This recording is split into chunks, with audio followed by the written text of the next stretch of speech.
अस्सलाम वालेकुम। आज ईद का तीसरा दिन है और माशाल्लाह यहाँ पे बारिश हो रही है मेवाली में, अल्हम्दुलिल्लाह। और हम भी अपने लेसन के साथ एंजॉय कर रहे हैं। इस सावन के महीने में हम फुल एंजॉयमेंट कर रहे हैं, इसकी केयर कर रहे हैं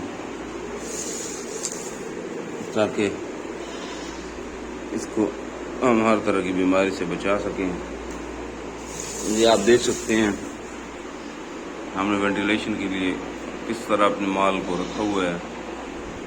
यहाँ पे ये थैलों में डाल के और ये फुल फ्लैज हवा लग रही है इनको हर तरह।